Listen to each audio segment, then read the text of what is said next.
নমস্কার বন্ধুরা, তোমরা সকলে কেমন আছো? আশা করছি সবাই ভালো আছো, আমিও ভালো আছি। আর এই দেখো আমরা রেডি হয়ে নিয়েছি। আজকে আমরা কোথায় যাচ্ছি বলো তো? আজকে আমরা যাচ্ছি বিরাতে। কি করতে? ঘুরতে। ওই যে আমার শাশুড়ি মা নাচছে, তো আমরা এখন স্টেশনে চলে যাবো। এই যে চলে এসেছি। তো মা টিকিট কেটে নিচ্ছে, রিটার্ন টিকিটই কাটছে, কেন কি আমরা আবার সন্ধ্যাবেলা ফিরে আসবো। তো আজকে ছেলের পরীক্ষা ছিল, পরীক্ষা দিয়ে এসেছি। মা বলছে চলো তোমাদেরকে ঘুরিয়ে নিয়ে আসি। কোথায় যাবো? বিরাতে, শাশুড়ি মায়ের মামা বাড়িতে। তো আমরা ট্রেনে উঠে পড়েছি। ট্রেনটা আজকে ভালোই ফাঁকা ছিল। আর তোমরা যারা এই লাইনে যাতায়াত করো তোমরা জানো যে রানাঘাট টু বনগাঁ লাইনটা তোমার ফাঁকাই থাকে। আর এই যে উঠেই সঙ্গে সঙ্গে আমরা বসার জায়গা পেয়ে গেছি। কিন্তু আজকে প্রচণ্ড গরম ছিল, জানো, ভীষণ গরম। আর আমরা বিরাতে নেমেও পড়েছি। আর নেমেই দেখি সামনেই একদম কালী মায়ের মন্দির। আর তোমাদের না দেখালে হয় বলো? তো আমরা টোটোতে উঠেও পড়েছি। টোটোর থেকে বেশিক্ষণ লাগে না, 10-15 মিনিট মতো লাগে। তো ভীষণ গরম লাগছিল। ভাবছিলাম কখন কখন বাড়ি গিয়ে পৌঁছাবো আর কি। তো এই যে আমরা টোটো চলা শুরু হয়ে গেছে। আর বেশিক্ষণ লাগবে না, আমরা তাড়াতাড়ি চলে যাব। তো বাড়িতেও চলে এসেছি।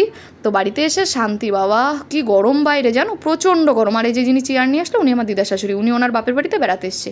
ওনার বাড়ি হচ্ছে টাকিতে। তো অনেক দূর, অত দূর যাওয়া হবে না, তাই দিদার সাথে দেখা করতে গেছিলাম। আর এই যে আমরা বসে সবাই গল্প করছিলাম, আর আমার ছেলে দৌড়াদৌড়ি করছিল।